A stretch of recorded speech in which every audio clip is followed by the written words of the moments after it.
우리 대학생들은 이제 기말고사를 보고 이제 방학에 들어갑니다. 올해 입학한 1학년들은 학교를 몇 번 가보지 못하고 중간고사 보고 이제 기말고사 보고 방학 아닌 방학에 들어갑니다. 기말고사를 보면 이제 학점이 나옵니다.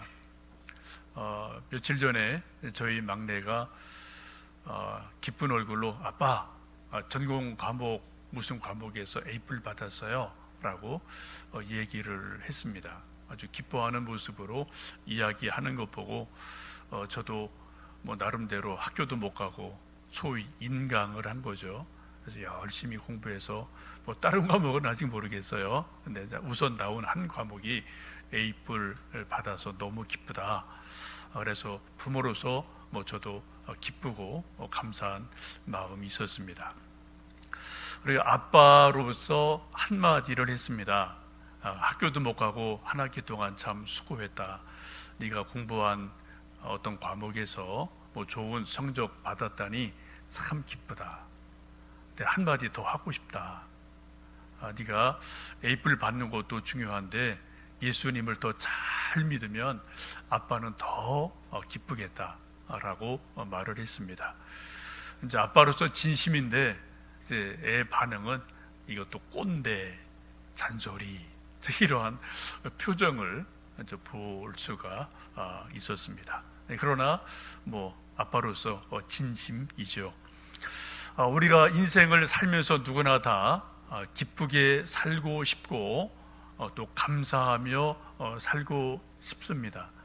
그런데 우리가 막상 살아가는 매일매일의 일상은 매일 참 기쁘다, 참 감사해요, 이런 생활보단 기쁘지 않을 일, 감사하지 않을 일들이 우리에 더 많은 것 같습니다. 간단해요. 배탈만 나도 기쁨이 사라집니다. 화장실 몇 번 왔다 갔다 하면은 몸이 정말 감당을 못하죠.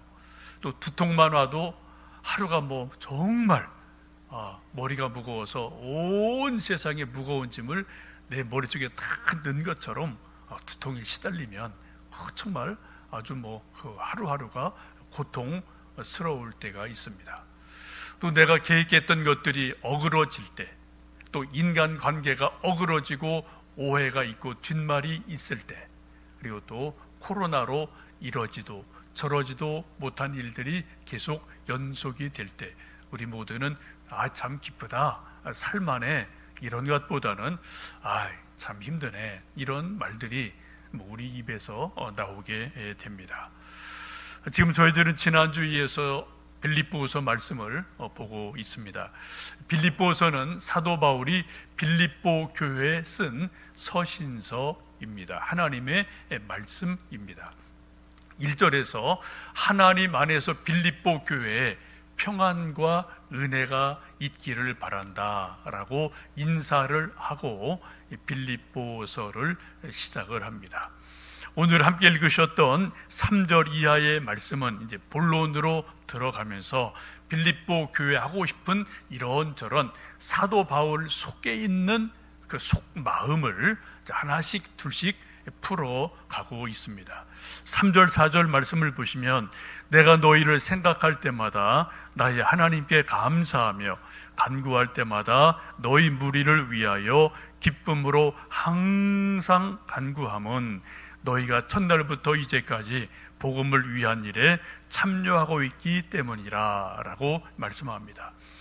3, 4절 말씀을 보시면 사도 바울이 빌립보 교회를 생각할 때마다, 기도할 때마다 감사가 있다, 기쁜 마음으로 빌립보 교회를 생각하고 하나님께 기도한다 라고 말씀합니다. 어디에서요? 옥 안에서. 옥에 갇힌 중에 여러 생각들이 있죠. 몸은 못 나가도 생각은 어디든지 갈 수 있으니까 빌립보 교회를 생각하면서 참 하나님 감사합니다. 또 빌립보 교회 이 사람 저 사람 얼굴을 기억하면서 떠오르면서 하나님 이런저런 기도를 내가 기쁨으로 한다라고 사도 바울이 말씀합니다. 참 이게 어려운 말씀이죠. 지금 사도 바울은 옥에 갇혀 있습니다. 부자유합니다. 뭐 매를 맞든지 뭐 감금을 당하고요. 뭐 여러 가지 고통스러운 일이 분명히 있겠죠. 그런데 그 안에서 기쁨으로 감사함으로 기도한다라고 말씀합니다. 그 이유가 뭘까요? 사도 바울이 마음이 바다같이 넓은 사람이어서, 또 사도 바울이 뭐 호인이어서, 또 나이가 많아서 이제 뭐 모든 인생의 문제들을 다 뭐 도를 통해서? 그렇지 않을 겁니다. 오늘 성경 말씀을 보시면 사도 바울이 어려운 중에도 기뻐할 수 있는 이유를 5절 말씀에서 분명하게 말씀을 하고 있어요. 너희가 첫날부터 이제까지 복음을 위한 일에 참여하고 있기 때문이라.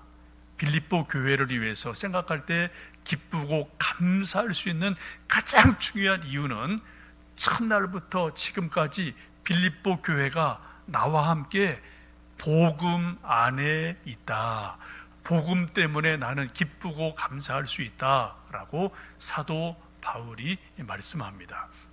아시는 것처럼 빌립보 교회는 사도 바울이 아시아 터키에서 복음을 전하다 전도문이 막혀서 막 고민할 때 바다 건너 마케도니아에서 한 사람이 환상 중에 손을 흔들며 와서 우리를 도와주시오 라는 환상을 보고 하나님의 부르심인 줄로 알고 배를 타고 유럽으로 건너가서 빌립보에서 교회가 세워집니다.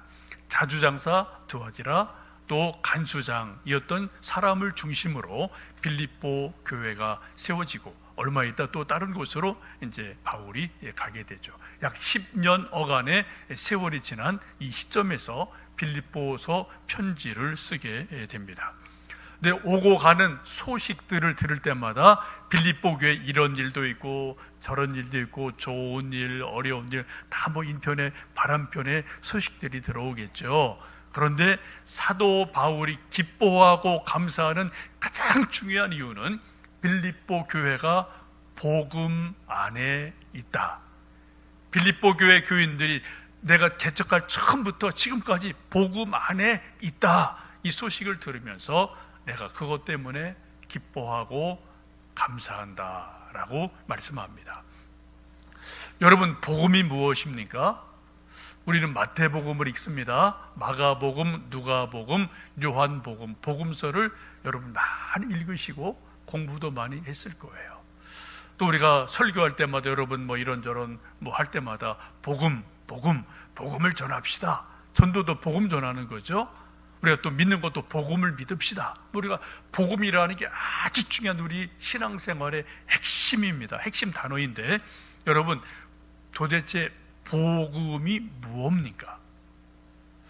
여러분 친구에게 여러분 아들, 딸들이 아빠, 친구 나에게 좀 당신이 믿는 자네가 믿는 복음 좀 설명해 줘. 나도 복음에 관심이 있어 라고 묻는다면 여러분 복음은 이런 거야 라고 여러분 어떻게 한 10분 정도 아니면 1시간 정도 어떻게 설명하시겠습니까? 기승전결 여러분 속에 정리가 돼 있으십니까? 이거 아주 중요한 거예요. 우리 믿는 것도 복음이고 우리가 전도하는 것도 복음이고 우리 아들, 딸들이 나를 이어서 믿음 생활하기 원하는 핵심도 한마디로 복음이에요. 그게 먼저 내가 정리가 돼야지 친구에게, 자녀들에게, 누군가에게 알려줄 수 있고 또 내가 그 복음을 온전하게 믿을 수 있지 않겠습니까? 여러분 복음이 뭡니까? 복음이 뭡니까? 오늘 숙제입니다. 여러분 집에 가시면 한번 성경을 보시든 뭐 좀 기도를 하시든 생각을 정리하셔서 내가 아는 내가 믿는 복음은 이거다. 뭐 한 5가지든 10가지든 한번 이렇게 쭉 정리를 해 보시면 좋겠습니다. 여러분 복음은 한마디로 예수님이 복음이십니다. 예수님 그분이 복음 자체셔요. 조금 풀어 말씀드리면 예수님은 하나님의 아들로 이 땅에 태어나셨습니다. 그리고 우리의 모든 죄를 위해서 십자가에 달려 돌아가셔서 우리 모두의 죄를, 저의 죄를, 여러분의 죄를 깨끗하게 속죄하시고 담당하셨어요. 예수님 죽으신 분으로 끝이 아니라 3일 만에 다시 부활하셔서 우리 모든 인생들에게 부활이 있다, 영생이 있다, 이것을 분명하게 알려주셨고, 그리고 승천하셔서, 그리고 천국이 분명히 있다, 내가 승천하면은 너희를 위하여 거처를 예비하러 간다, 그 거처가 예비되면 너희를 내게로 영접할 것이다 라고 약속하셨습니다. 이 일을 이루는 마지막 그 순간이 바로 예수님의 재림이에요. 예수님의 재림이 이루어지면 천사장 나팔과 함께 재림하시게 되는데, 그때 모든 민족이, 열방이 다 예수님 재림을 보게 되고 알게 되고, 예수님 마지막 백보자 심판대 앞에 모든 사람이 서게 되고, 생명책에 기록된 자들은 영생을 얻게 되고, 그렇지 않은 자들은 영벌로 가게 되는 것, 이게 성경이 말하는 복음의 아주 기본적인 핵심 내용입니다. 우리가 믿는 게 이거예요. 예수님 이거 가르쳐 주시려고 이 땅에 오셨고, 3년 제자 훈련하셨고, 십자가 지시고 부활 승천하시고 다시 온다, 재림하신다 라는 것을 분명하게 약속하시고, 우리는 그 기다림의 시간을 지금 살아가고 있습니다. 성경적으로 말씀드리면 요한복음 3장 16절이죠. 하나님이 세상을 이처럼 사랑하사 독생자를 주셨으니 이는 저를 믿는 자마다 멸망치 않고 영생을 얻게 하려 하심이라. 이 말씀을 우리가 너무나 잘 알지 않습니까? 이 한 말씀에 복음의 모든 핵심이 들어 있습니다. 여러분, 이 말씀은 여러분 계속 묵상해서 이 말씀의 의미를 우리가 알아가면은 복음의 핵심을 우리가 다 안다고 생각을 합니다.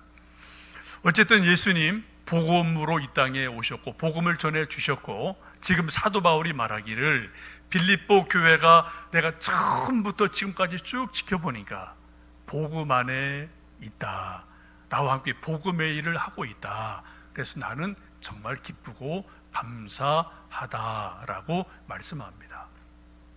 우리가 인생을 살면서 기쁘고 감사한 일 참 많죠. 내가 계획하던 일들이 대박이 터졌을 때 기쁘고 감사하죠. 또 자녀가 나보다 훨씬 뭔가 뛰어나게 잘해서 좋은 열매를 맺을 때 기쁘고 감사하죠. 또 우리 주변에 누가 또 이렇게 좀 수고하고 애썼던 것들이 열매를 맺을 때 기쁘고 감사하지 않겠습니까? 그런 일들은 너무나 많아요. 당연한 겁니다. 그런데 오늘 성경은, 사도 바울은 그런 것 때문에 기쁘다, 감사하다 그러지 않고요, 복음 안에 있기 때문에 기쁘다, 복음 안에 있어서 참 감사하다라고 말씀하고 있습니다. 여러분, 분명한 것은 코로나가 언제 끝날지 아무도 몰라요. 이게 몇 달 더 갈지 1년을 더 갈지 참 답답한 세상인데, 코로나 이후에 변화는 두 가지겠죠. 하나는 긍정적인 변화, 좋은 쪽으로 변화될 가능성, 개인이든 사회 전체든, 아니면 부정적으로 더 안 좋은 쪽으로, 어려운 쪽으로 변화될 가능성, 개인이든 국가든 단체든, 이런 두 가지가 다 이 세상 모두에게 있게 됩니다. 우리는 세상의 환경에 우리는 매일매일 영향을 받습니다. 우리가 몸을 가지고 있기 때문에, 우리가 또 감정이 있는 존재이기 때문에 우리는 매일매일 이런저런 세상에 영향을 받는 건 너무나 당연한 일이에요. 그런데 지금 사도 바울은 그런 것을 무시하는 것이 아니라 그것을 뛰어넘어서 또 본질로 들어가면 기뻐하고 감사할 수 있는 그 핵심은 세상의 환경 여건보다는 복음에 있다, 예수님께 있다, 이 부분을 지금 강조하고 있음을 기억하시면 좋겠습니다. 저도 종종 다른 목사님들 설교 어떻게 하나, 또 뭘 어떻게 하나 좀 이렇게 가끔 이렇게 좀 들어볼 때 있어요. 또 이제 신문이나 이런저런 또 이제 소식들이 오고 갑니다. 근데 공통적인 것 한 가지는 그런 것 같아요. 예수님 잘 믿읍시다, 이거예요. 코로나를 맞은 한국 교회가 지금 많은 목사들이, 많은 교회들이 하는 말은 예수님 잘 믿읍시다. 정말 성경적으로 예수님 잘 믿읍시다, 이거예요. 본질로 돌아가자, 이겁니다. 종교개혁의 모토도 한마디로는 본질로 돌아가자예요. 소위 르네상스라는 것도 그 뜻 자체가 본질로 돌아가자, 아드폰테스라는 거예요. 본질로 돌아가자. 우리 본질이 뭡니까? 성경이에요. 우리 본질은 예수님입니다. 예수님께로 돌아가자, 본질로 돌아가자. 이것이 지금 이제 코로나를 겪고 있는 많은 교회들, 많은 목사들의 고민이 좀 그 한마디로 요약이 되는 것 같습니다. 지금 사도 바울도 그런 말을 하는 거예요. 복음 안에 있기 때문에 내가 기쁘고 감사하다라고 말씀합니다. 여러분, 복음 안에서 정말 기쁨과 감사를 누리는 우리 모두 되기를 축복합니다. 두 번째, 사도 바울이 감사할 수 있는 이유는 6절에 있는 말씀인데 아주 중요한 말씀입니다. 우리 6절 말씀 같이 읽어보십니다. 너희 안에서 착한 일을 시작하신 이가 그리스도 예수의 날까지 이루실 줄을 우리는 확신하노라. 사도 바울이 옥중에서 어려운 중에도 기쁘고 감사할 수 있는 중요한 이유는 너희 안에서, 빌립보 교회 안에 있는 모든 성도 안에서 착한 일을 시작하신 예수님께서 예수님의 날까지 이루실 줄을 나는 확신한다 라고 말씀하고 있습니다. 여기 보시면 착한 일이라는 단어가 있는데요, 이제 헬라어로 아가도스라는 말이고요. 이거를 이제 조금 다르게 말하면 선한 일이라는 그런 의미입니다. 여기서 착하다는 것은 이 집사님 참 성격 참 착해, 참 저 사람 순해, 우리 아들 참 성격 순하고 착해, 그런 의미가 아니에요. 그런 의미가 아니라 선하다, 이게 조금 더 의미가 맞을 것 같습니다. 하나님께서 빌립보 교회 교인들 안에서, 지금 우리에게, 우리 안에서 하나님의 선한 일을 이미 시작하셨다는 겁니다. 그게 뭐예요? 복음의 일을 이미 시작하셨다는 거예요. 복음의 씨를 우리 마음밭에, 영혼에 뿌리시고 하나님의 선한 일을 우리 안에서, 각자 안에서, 교회 안에서 시작하고 계신다. 근데 그 선한 일을 어떻게 해요? 그리스도의 날까지, 예수님 오실 그 날까지 하나님이 이루어 가신다라고 말씀을 하고 있습니다. 이걸 조금 더 쉽게 말씀드리면, 하나님께서 우리에게 예수님을 보내주셔서 예수님을 믿게 하셨습니다. 거듭나게 하셨습니다. 구원 얻게 하셨어요. 이건 출발이죠. 이 구원 얻은 믿음이 세월이 지나면서 어떻게 해요? 점점점 성장하고 성숙해야만 됩니다. 계속 자라가야 돼요. 어디까지요? 예수님에게까지 자라가야 됩니다. 이것을 우리는 성화라고 이야기를 합니다.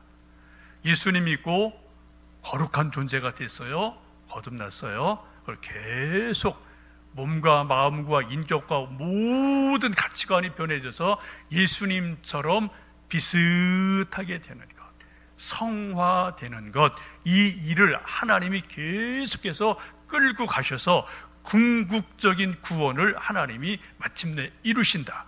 이것이 바로 오늘 6절이 말씀하는 말씀의 의미입니다. 우리 실제 믿음을 돌아보면 사실 저나 여러분이나 믿음이 막 백도 펄펄펄 끓을 때가 있고요, 어떤 때는 마이너스로 툭 식을 때가 있고요, 올라갔다 내려갔다, 뜨거웠다 차가웠다, 누구나 다 그런 과정을 거칩니다. 예외는 없어요. 그런데 우리 자신을 보면은 야, 이거 참 믿음이 뚝뚝뚝 떨어져 나가는구나, 믿음이 뚝뚝뚝 식는구나, 내가 느낄 때가 있죠. 그죠? 이건 내가 알아요. 그런데 그럼에도 불구하고 또 어느 때 돌아보면 내 믿음이 또 서서히 회복이 되고 두꺼워지고 또 성장하고 한 고개를 넘어가고, 이런 것들을 뭐 누구나 다 경험하며 오늘 여기까지 저는 저대로 또 여러분대로 오시지 않으셨습니까? 왜요? 그건 내가 의지가 강해서가 아니에요. 내가 똑똑해서가 아닙니다. 오늘 말씀을 보시면 우리 안에서 선한 일을 시작하신 하나님께서 우리를 그리스도 예수 오실 그날까지 우리를 끌고 가신다, 붙들어 주신다, 책임져 주신다. 그래서 그것을 마침내 이루어 주신다라고 말씀을 합니다. 요거를 좀 신학적인 용어로 말씀드리면 소위 성도의 견인이라는 그러한 말입니다. 이제 이것을 이제 쓴 뭐 사람들이 몇몇 있는데, 이제 그분 중에 한 분이 이제 칼빈이라는 이제 분을 좀 들 수 있어요. 우리 장로교 신학교에 가면 이제 저런 흉상이 두 개가 있습니다. 한 분은 이제 마펫 목사님 설립자가 있고요. 또 이제 저분은 이제 칼빈인데, 제가 좀 학교 갔을 때 찍었던 사진 중에 하나 조금 뭐 어둡게 좀 나왔어요. 이렇게 약간 그늘이 져서. 칼빈은 루터와 함께 종교 개혁을 이룬 아주 훌륭한 분이고, 우리 이제 모든 장로교의 할아버지다라고 보시면 됩니다. 그래서 우리 소위 장로교라는 이름을 붙인 모든 교회는 일단은 칼빈을 이야기 안 할 수 없어요. 그분이 만든 성경 해석, 신학이라는 큰 틀에서 우리는 다 조금 강조점은 다르지만 다 그 방향으로 가게 됩니다.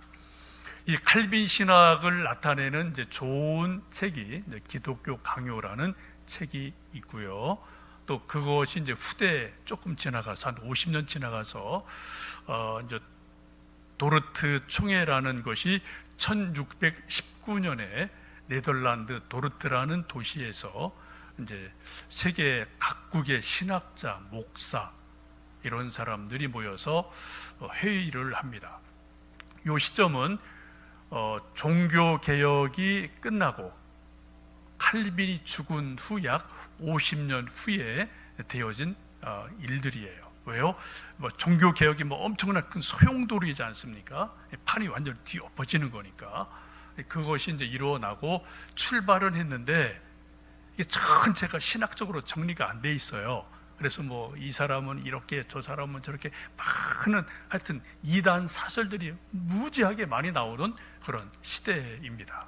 그래서 이 칼빈의 신학을 인정하는 이제 세계적인 학자들, 목사들이 6달간 모여서 154회 연속적으로 기도회를 하고 세미나를 하고 성경을 연구하고 이런 일들을 하고 도르트라는 곳 모여서 이렇게 하고 마침내 도르트 총회 결의문을 요약을 하게 됩니다.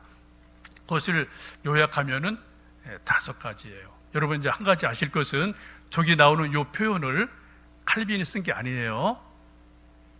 칼빈 이후 사후 50년이 지난 시점에서 도르트라는 총회에서 수백 명이 6개월을 모여서 154회의 세미나와 기도회와 성경 연구와 이런 것들을 다 해서 요약한 것이 저거라는 거예요. 그래서 오해를 하시면 안 됩니다. 근데 이제 기본 뼈대는 칼빈의 신학에 기초했기 때문에 칼빈의 교리에 이제 5가지 교리다라고 이제 이야기를 합니다. 5가지가 전적 타락. 우리 모든 인간은 100% 전적으로 타락했다. 육체와 지성과 감정과 의지가 전적으로 타락했다. 잘 들어보셔요. 하여튼 두 번째는 무조건적 선택. 하나님이 우리를 선택하실 때는 아무런 조건이 없다. 키가 크냐 작으냐, 부자냐 가난하냐, 남자냐 여자냐, 혹은 지식이 많으냐 적으냐, 전혀 관계없어요. 하나님의 은혜 안에서 무조건적으로 그분이 선택을 하십니다. 세 번째, 제한적 속죄. 예수님은 십자가에 돌아가심으로 우리 모든 인류의 죄를 다 담당하셨어요. 근데 예수님의 십자가의 죽으심에 그 구원의 효력이 임하는 것은 모든 사람에게 임하는 것이 아니라 예수님을 믿는 사람에게만 제한적으로 임한다라는 거예요. 이게 조금 어려운 겁니다. 그래서 여러분 보시면 이 세상에 모든 사람이 다 구원받나요? 아니요. 예수님을 믿는 사람, 하나님이 택한 사람, 그 사람만 구원을 얻게 됩니다. 영벌에 들어갈 사람이 분명히 있어요. 성경에 있잖아요. 그죠? 제한적 속죄, 불가항력적 은총. 하나님의 은혜가 우리에게 임하면 우리 어떤 인간도 그것을 저항할 수가 없어요. 그 대표적인 사람이 사도 바울입니다. 그렇게 강력하게 예수님을 거부하고 반란을 일으켰던 사람이 다메섹 도상에서 예수님 딱 임하시니까 그 대단한 바울이 꼼짝을 못하거든요. 불가항력적인 은혜가 우리에게 때때로 임하게 됩니다. 다섯 번째가 성도의 견인이라는 단어입니다. 오늘 제가 이제 설교 중에 드린 요 말씀의 이제 포인트가 다섯 번째, 성도의 견인이라는 겁니다. 이거를 이제 영어로 쭉 표현을 해놨는데, 이 영어 표현의 맨 앞자리 이니셜을 쭉 따면은 튤립이라는 단어가 돼요. 꽃 튤립. 그래서 튤립이다라고 이제 표현을 하기도 합니다. 네덜란드가 튤립이 좀 유명한 나라이기도 하죠. 어쨌든 요 다섯 가지 칼빈의 신학 교리의 핵심적인 내용을 이제 요약해서 튤립이다라고 이제 말한다라는 것을 아시면 좋겠습니다. 이것은 이제 몇십 년이 지나서 우리가 잘 아는 소위 웨스트민스터 신앙 고백의 모체가 됩니다. 뿌리가 돼요. 이걸 조금 더 넓힌 게 웨스트민스터 신앙 고백이에요. 여러분 그 얘기는 다 들어보셨을 거예요.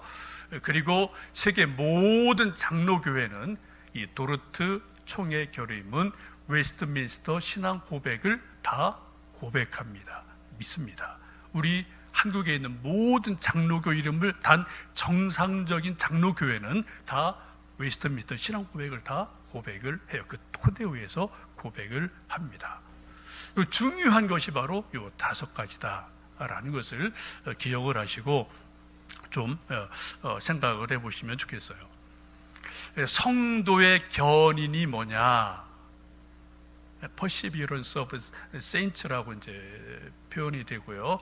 그 한자를 보시면은 견인이라는 그 단어가 이제 견인차 끌어간다, 레카 이런 견인이 아니에요. 한자로 보면요 어떻게 해요? 견인 그 표현이 조금 좀 다르죠. 견디게 하고 인내하게 한다, 그런 뜻을 가지고 있습니다.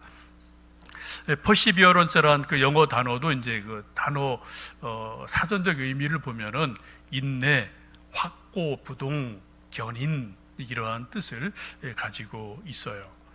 쉽게 말씀드리면 하나님이 선택하시고 은혜를 주신 사람들, 구원하기로 작정하신 사람들은 하나님이 어떤 경우도 놓지 않으신다. 그리고 그를 끝까지 붙들고 가시고 또 견고하게 붙들어 주셔서 힘을 주셔서 마침내 궁극적 구원에 이르게 하신다. 이게 바로 성도의 견인입니다. 중요한 것은 내가 인내한다는 게 아니에요. 내가 견딘다는 게 아니에요. 그 주체가 누가요? 하나님이 그렇게 해 주신다. 이게 중요한 겁니다. 자칫하면 이제 이거 내가 의지가 강해서, 내가 믿음이 좋아서, 내가 똑똑해서, 이건 이제 포인트가 잘못 찍어가는 거예요. 여기 이제 알미니안 쪽으로 가는 겁니다.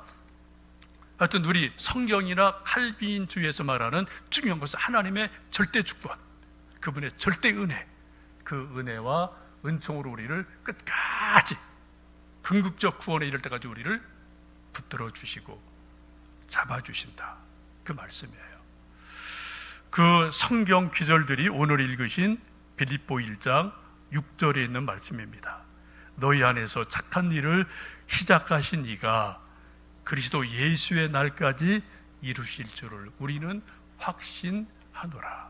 또 이런 성경 구절이 아주 많이 있는데 로마서 8장을 보시면 우리를 사망이나 생명이나 천사들이나 권세자들이나 높음이나 낮음이나 현재일이나 장래일이나 그 어떠한 것도 우리를 그리스도 예수의 사랑 안에서 우리를 끊을 것이 없다라고 말씀하죠. 하나님이 우리를 끝까지 책임져 주신다. 또 요한복음 10장을 보시면 예수님 말씀하기를 내가 저희에게 영생을 주노니 영원히 멸망하지 아니할 터이요 또 저희를 내 손에서 빼앗을 자가 없으리라. 예수님 손에 한번 잡힌 사람은 빼앗을 자가 없다라고 말씀을 하고 계십니다. 근데 모든 신학은 이제 사람들의 그 어떤 신학적인 정리이기 때문에 100% 완벽하진 않아요. 표현 자체가, 우리 인간의 말 자체가 100% 완벽한 게 없어요. 그래서 이런 것을 이제 말씀을 드리면 또 어떤 머리 빠른 사람들은 참 좋네, 성도의 견인 하나님이 나를 끝까지 책임져 주신다니 참 좋네. 그럼 뭐 나는 그냥 뭐 뒷짐지고 그냥 뭐 놀자 해도 뭐 결국은 하나님이 책임져 주실 거 아니겠어? 라고 생각하는 사람들이 가끔 있어요. 근데 신앙의 태만이 일어나고 신앙의 방종, 부도덕한 생활, 이런 것들이 일어날 가능성이 조금 있어요. 만약 그렇게 해석하면 뭐예요? 그 사람은 구원받지 않은 사람이에요. 열매로 보는 거니까. 그죠? 여러분 이걸 잘 분별을 하셔야 됩니다. 우리가 범죄하거나 실수할 때가 종종 있습니다. 누구나 다 인간이기 때문에. 그러나 그때도 우리가 회개하고 하나님께로 돌아서면, 아니 또 하나님이 우리를 회개케 하셔서 우리를 다시 붙들어 주시고 견인하셔서 궁극적 구원까지 우리를 붙드시고 이끌어 가심을 우리는 성경 속에서 또 우리 자신의 신앙생활 속에서도 종종 경험을 합니다. 하나님이 우리를 견인하시는 방법은 수백 가지가 돼요. 가장 좋은 것은 성령님의 감동하심이에요. 때로 은사를 주셔서 성령님을 체험하게 하셔요. 때로 성령의 충만함을 주셔서 우리 지친 영혼을 다시 속생케 하십니다. 때로 기도 응답을 주셔서 하나님이 나를 붙드시는구나, 내 기도를 들으시는구나, 우리 믿음을 회복시켰어요. 때로 설교 말씀을 통해서, 때로 내가 성경 읽다 큐티하다가 하나님의 말씀이 내게 능력의 말씀으로 믿어져서 우리 영혼이 배부르고 소송할 때가 있어요. 또 하나 방법은 사람을 통해서 하나님은 붙들어 주실 때가 종종 있습니다. 지금 빌립보서가 그런 역할을 하는 거예요. 지금 빌립보 교회가 많은 문제가 있죠. 나름대로 흔들릴 게 있죠. 그때 사도 바울의 빌립보서를 통해서 흔들리는 그들을 다시 붙들어주고 세워줍니다. 8절에 말씀하기를 내가 예수 그리스도의 심장으로 너희 무리를 얼마나 사랑하는지 하나님이 내 증인이시다 라고 말씀하며 예수님의 뜨거운 심장으로 사도 바울이 오게 있지만 내가 너희를 사랑한다, 편지를 써요. 그래서 이 말씀을 보고 빌립보 교회 많은 사람 다시 세워지고 견고하게 되는 일들이 일어나게 됩니다. 코로나를 살고 있는 우리는 너나 할 것 없이 모두 다 흔들릴 때가 많고 답답할 때가 많고 근심 염려가 참 많은 시대를 다 살아갑니다. 오늘 주시는 말씀 중에 특별히 6절에 있는 말씀, 우리 안에서 선한 일을 시작하신 그분이 그리스도 예수의 날까지 이루실 것을 확신한다는 말씀, 하나님이 우리를 끝까지 붙드시고 책임지신다는 말씀, 이 말씀 여러분 굳게 붙드시고요. 말씀 안에서 또 기도 안에서 서로의 세워짐을 통해서 또 그런 은혜를 누리시는 귀한 은혜가 있기를 주님의 이름으로 축복합니다.